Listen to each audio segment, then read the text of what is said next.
A woman suffers a heart attack while pregnant, but what saved her wasn't a doctor. It wasn't a defibrillator. It was her unborn child. Tiny, silent, floating in the womb. And yet, it repaired her damaged heart. This is not a miracle story. This is real, documented science. Incredibly, an unborn fetus can literally donate stem cells to its mother during pregnancy to help heal her body.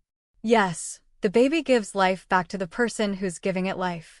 It sounds like science fiction, but it's a phenomenon called fetomaternal microchimerism, and it may just be one of the most awe-inspiring biological mysteries ever discovered.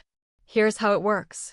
During pregnancy, cells from the fetus pass through the placenta and enter the mother's bloodstream. These aren't just random cells, these are stem cells. The most powerful, versatile cells in existence. Capable of becoming almost any type of tissue. Heart, liver, brain, you name it. Now here's where it gets incredible. If the mother experiences trauma like a heart attack, those fetal stem cells detect the damage, migrate directly to the injury, and begin rebuilding the damaged tissue.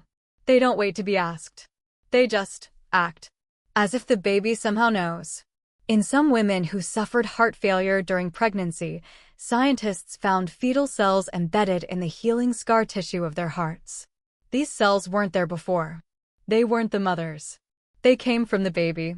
And they were working overtime to save her. Just let that sink in. Your unborn baby, not even born yet, can act like a biological first responder. Not crying, not crawling, not even breathing air yet, but already saving your life. And here's what's even more mind-blowing.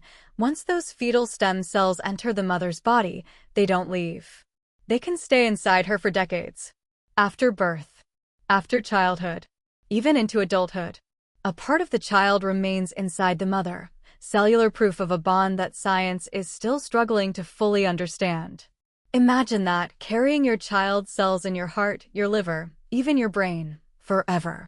It's not just about heart attacks either. These fetal cells have been discovered healing damage in other organs too, the liver, the thyroid, even the skin. They're like hidden guardians roaming through the mother's body, ready to repair. But why would this happen? Evolution may hold the answer. By protecting the mother, the fetus ensures its own survival. It's a brilliant survival mechanism built by nature, where both lives are intimately intertwined, supporting each other in ways we never imagined. And the connection works both ways. The mother's cells also enter the fetus, influencing the child's developing immune system and possibly affecting them for life. It's not just a pregnancy, it's a biological fusion. Think about this. We often say that parents would do anything for their children. But what if your child already did everything for you, before they were even born? What if the reason you're still alive, still walking, still breathing, is because of a silent act of biological love that took place without you ever knowing?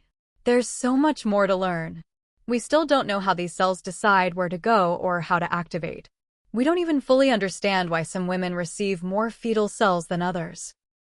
But researchers are starting to ask a powerful question. What if we could harness this natural system? What if fetal stem cells could help heal others, patients with damaged hearts, livers, or brains? What if the secret to future medicine is already living quietly inside us? For now, this stunning act of prenatal sacrifice remains one of the universe's greatest gifts, one that science is only beginning to unwrap. So the next time you think of pregnancy as a one-way street of care and sacrifice, remember this. Sometimes, the tiniest life inside you is already saving yours. This is Infinite If, where we explore the wonders of life, science, and the unimaginable questions behind our reality. And this one? It's not just a what if, it's a what already is.